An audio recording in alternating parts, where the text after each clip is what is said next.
Hoje nós temos a companhia do Valdecir Soligo para falar da sua pesquisa, que foi a tese de doutorado. Trabalhou questões das políticas educacionais, mais especificamente das políticas de avaliação do sistema educacional, da aprendizagem, etc. Então, ele vai nos dizer, né, a instituição, a temática central e falar um pouco dessa pesquisa sobre a problemática educacional brasileira. Ok, enquanto eu falo dessa temática, né, acho que a gente vai introduzindo no processo histórico de construção, né, de uma tese, de uma pesquisa de doutoramento que é bastante importante, né?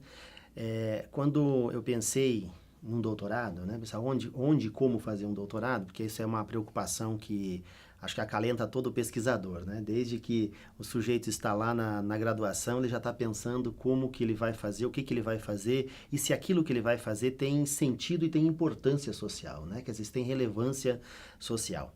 E eu me preocupava bastante, como ainda me preocupo, com questões da atualidade, né? Quer dizer, você discutir temas que são impactantes, que obviamente estão dentro de um contexto histórico, né? Mas que mexem com as questões da atualidade. E aí, então, comecei a participar de um grupo de pesquisa na Unicinos, né? na região de Porto Alegre, da Grande Porto Alegre, mais especificamente na cidade de São Leopoldo, aonde a preocupação deste grupo era exatamente discutir a gestão democrática e os impactos da avaliação em larga escala nas escolas e nos sistemas, né?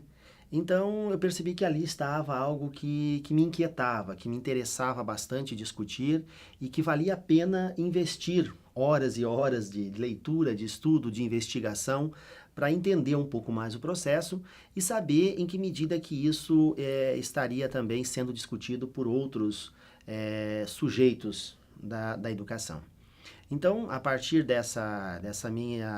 esse meu contato com a Unicinos e com o grupo de estudos da professora Flávia Werler, nós começamos a traçar uma caminhada em busca de compreender as avaliações. Mas não era só isso que me inquietava. O que mais me inquietava também era olhar para uma grande quantidade de dados, né, disponibilizados pelo INEP e pelo MEC, que eram pouco trabalhados, né? Se trabalhava que aí você pouco. pode dizer um pouco, assim, didaticamente, que são as avaliações de larga escala no contexto das políticas, quais são os mecanismos da avaliação em larga escala?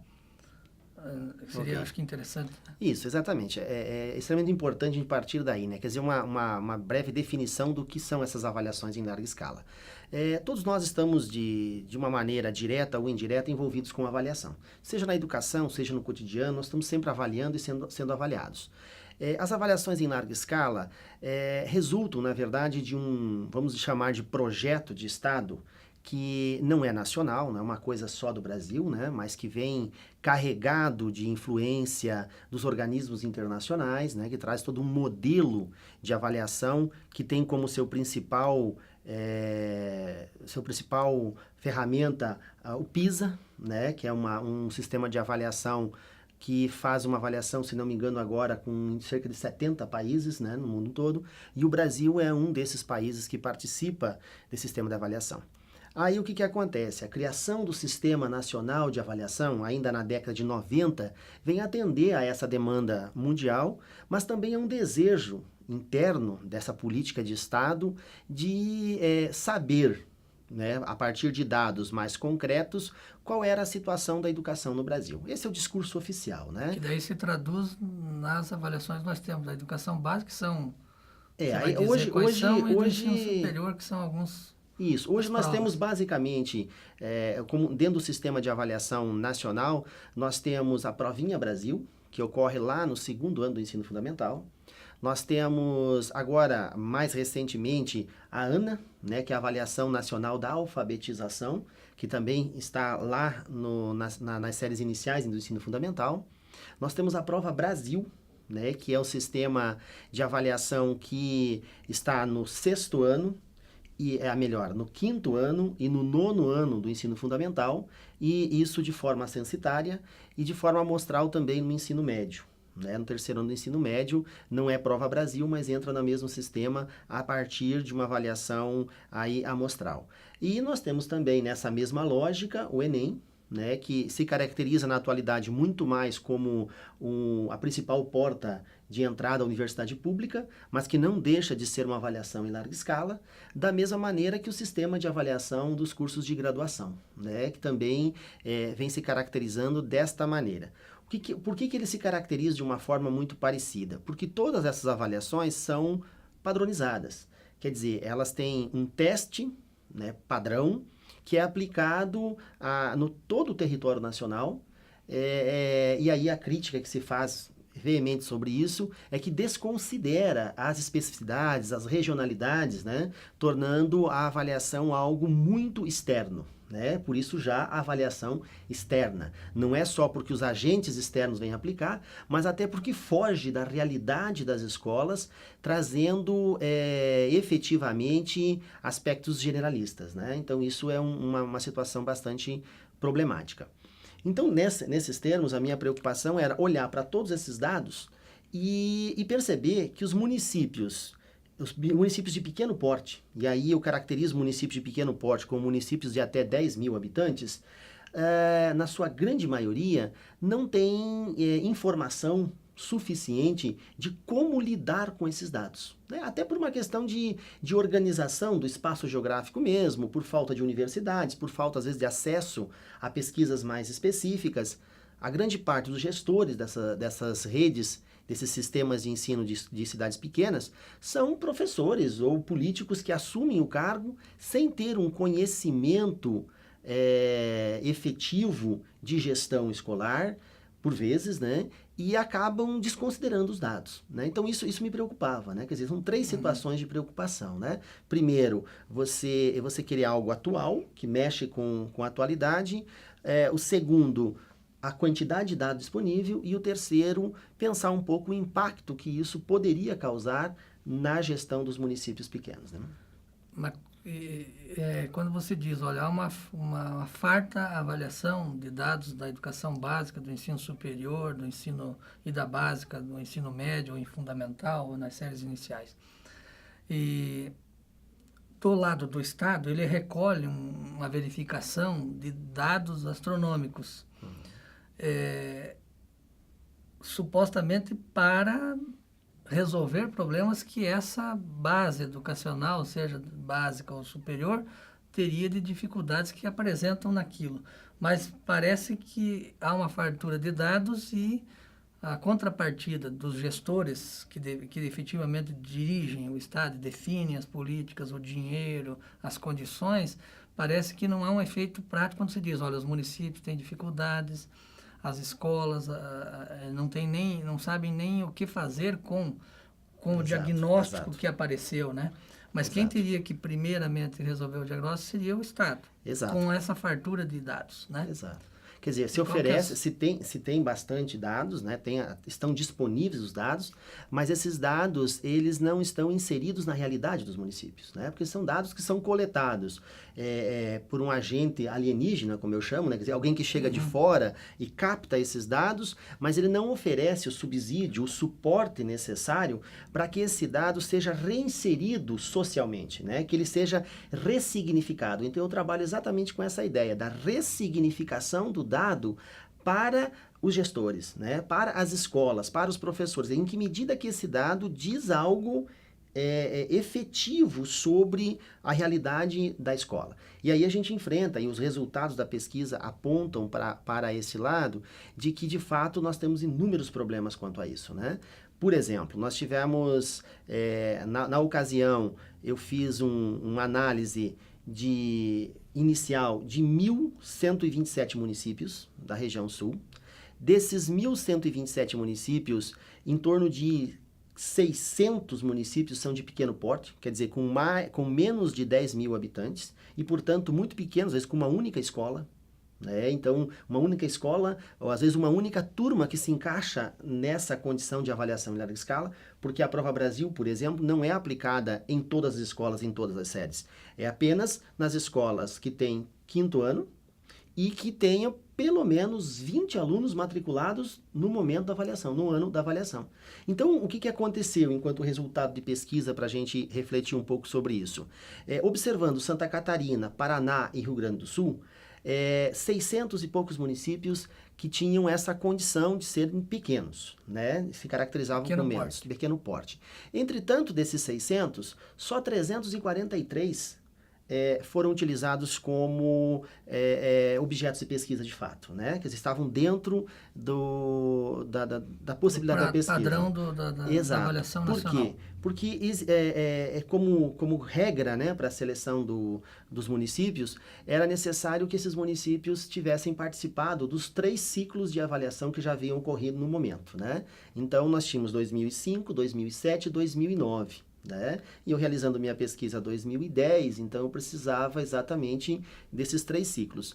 E aí o interessante é isso, quase que 40% dos municípios de pequeno porte da região sul do Brasil não se encaixavam nessa condição, quer dizer, não tinham participado pelo menos de um desses ciclos, exatamente por não terem os 20 alunos matriculados naquele momento. O que isso significa em termos quantitativos, em termos metodológicos, para a gente pensar o efeito desses dados, né?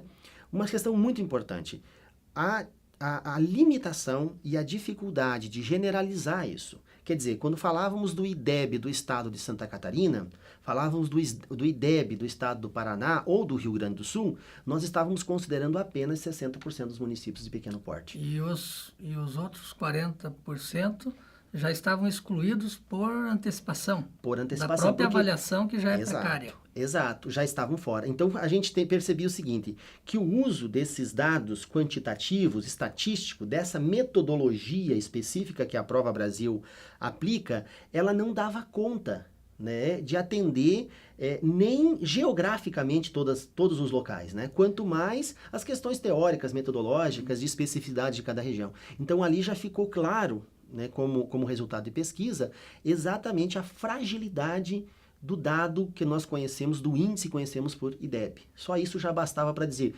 puxa, temos que pensar... Índice que é o glamour do MEC. Exatamente. Então é uma preocupação, né, que a gente precisa levar em consideração. E aí esses 40% de municípios que ficam fora já por antecipação são, do ponto de vista social e econômico, municípios já por sua condição de menores, os mais pobres ou aqueles que têm menos condições orçamentária, financeira, estrutural, etc. De certa forma, sim. Uma parte, sim. Existe 2 situações muito interessantes quando falamos de municípios de pequeno porte. Primeiro é que existe um conjunto de pesquisas que apontam que esses municípios possuem até uma qualidade educacional superior do que os municípios de grande porte. Em alguns casos. Não de maneira geral, mas numa grande maioria. E aí se atribui isso, de certa forma, à tranquilidade, à rede ser pequena, à possibilidade, né, de conhecer todo mundo. Exatamente, questões assim bem do dia a dia, né? Mas, por outro lado, nós temos um conjunto de pesquisas também que apontam para grandes dificuldades, principalmente em oferta de conhecimentos e de possibilidades de acesso a bens culturais. Né? Que os pequenos municípios, na sua grande maioria, não possuem nem sequer biblioteca pública, não possuem cinema, não possuem, alguns deles na época não possuíam nem internet. Né? Então, isso, o que se ganhava com a tranquilidade da rede, por ela ser pequena, então uma pessoa ter a capacidade, um gestor de rede, né, um secretário municipal ter a capacidade de conhecer pessoalmente todos os alunos e professores e familiares, perdia espaço quando você olhava para aquela mesma realidade e você percebe que não tem uma biblioteca decente para que as crianças possam pesquisar, possam desenvolver, ou não ter acesso naquele momento ainda à rede. Então, isso demonstra que essa questão do município ser pequeno, por vezes ele é esquecido da gestão em âmbito estadual ou federal. Né? Ele é muito pequeno, ele não tem uma quantidade significativa de eleitores, ela não impacta, né, nessa condição, então, portanto, ele é deixado de lado. E aí a falta de acesso à universidade, da presença do pesquisador, a presença da universidade naquela localidade, né, acaba fazendo também que não haja a especialização dos professores, não haja a especialização do gestor, complicando também esse desenvolvimento social, né? E como que você vê, diante desse quadro da pesquisa que você realizou, que te deu um diagnóstico significativo do quadro da avaliação e do desenvolvimento das escolas, né, da gestão educacional para os municípios? Depois de, sei lá, 10, 15, 20 anos, né? Nos últimos 15, 20 anos, alguma sistemática de avaliação em larga escala, que são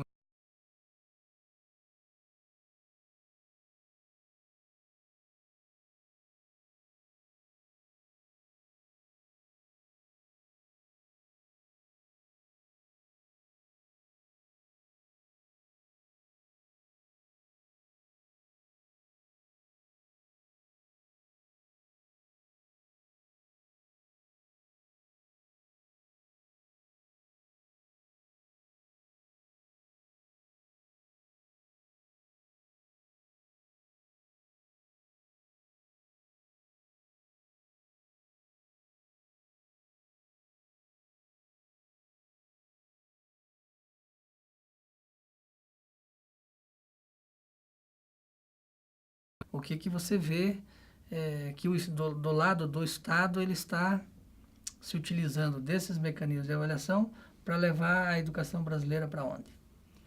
Pois primeiro falando da avaliação em si, nós podemos dividir a avaliação em larga escala em 3 momentos, né? Um primeiro momento, que era uma avaliação muito mais diagnóstica, com mais participação dos professores, da rede estadual, da rede municipal e da própria universidade. Um segundo momento, que a gente pode chamar de institucionalização de uma avaliação mais voltada para uma preocupação com o instrumento em si, né? Então, nós tivemos aí a criação do IDEB, a melhoria do sistema de avaliação, e um terceiro momento, que aí é onde nós nos enquadramos na atualidade, que é essa avaliação muito mais preocupada em culpabilizar, vamos dizer assim, né? Em responsabilizar. Hoje nós vivemos um momento de avaliação da responsabilização, né? Quer dizer, o governo, que no início tinha um discurso muito mais de usar esses dados para fomentar políticas educacionais que ajudassem a resolver os problemas, na atualidade ele está num outro patamar, né? Quer dizer, ele está muito mais preocupado em buscar os culpados, né? E até mesmo em punir os culpados por um dito fracasso educacional, que é um verdadeiro problema, é um erro estratégico de política educacional, quando a preocupação maior é dizer, olha, o professor é culpado porque ele não ensina direito, o aluno é culpado porque ele não tem interesse, ou a sociedade é culpada porque ela não participa, né? Então essa dinâmica atual é muito perigosa. E aí que eu vejo que é um encaminhamento da atualidade. Enquanto que as ferramentas de coleta de informação evoluíram bastante, nós podemos falar com toda clareza que a Prova Brasil tem um instrumento muito eficiente de coleta de informação, muito bem feito por especialistas, muito bem elaborado, com uma margem de erro muito pequena, né? Claro, dentro dos limites do método, porque ele tem os seus limites. Nós também podemos dizer que essa evolução ficou restrita a esse aspecto, muito mais instrumental, né? E nós não conseguimos perceber um avanço significativo de políticas e de programas de governo que dessem conta de utilizar esses dados de forma adequada, pensando de fato na melhoria da qualidade da educação. Então não vejo que houve evolução, se é que a gente pode usar esse termo, né? Pensando se não houve um avanço significativo da qualidade da educação devido à avaliação. Eu acho que isso não ocorreu. A avaliação, ela ficou na produção do dado, né? E nós temos muitos dados, mas que de fato não impactam na qualidade da educação. Impactam, sim, nos mecanismos da própria escola, né? Quer dizer, a escola tem um impacto mais negativo do que positivo, como ocorreu em municípios da nossa região mesmo, e ocorrem até agora ainda, o treinamento de crianças para a realização da prova e, portanto, perde o significado. Quer dizer, a avaliação vem se tornando o objetivo da escola e não a ferramenta de medir, né, de aferir o que foi aprendido, o que não foi aprendido, né? Ela vem se tornando, de fato, o objetivo. E aí é um erro estratégico muito grande que, de maneira indireta, vem sendo fomentado pelo próprio governo. Quer dizer, olha, é isso mesmo, a gente quer, através da concorrência, da competição entre as escolas, fazer com que a própria escola melhore a sua qualidade, né? Sem ter que investir muito e, obviamente, buscando culpados que não seja o governo, sem dúvida. Para finalizar, o que você vislumbra que dias virão para a educação brasileira, então? Olha, não dá para a gente ser sempre pessimista, né? Quer dizer, educação, a gente sempre espera que a educação venha melhorando. E eu acredito nisso, eu acredito que ela tem condições de melhorar, mas o cenário não é favorável, né? Que a gente olhar para o cenário atual é olhar para um cenário preocupante de redução do investimento, né? Cada vez mais nós estamos percebendo isso, a demanda aumenta na medida que os recursos diminuem, né? Isso para mim fica muito claro. Cada vez nós temos mais crianças com necessidade de escola, mais jovens precisando acessar a universidade e cada vez uma tentativa ou várias tentativas do Estado de reduzir a sua participação como provedor. Então, para mim, assim, é um cenário bastante preocupante. Acredito sim que a gente tem condições de melhorar, nós temos muitas questões a melhorar na educação, que são de nossa responsabilidade, da universidade, da escola, dos professores e dos próprios alunos, mas que em termos de cenário de políticas de governo, nós estamos vivendo um período bastante complicado, né, que temos muito a temer. Agradecemos a sua participação e até uma próxima oportunidade. E eu que agradeço a oportunidade, é sempre bom estar falando daquilo que a gente tem prazer em fazer, né? A pesquisa e as temáticas que utilizamos no dia a dia.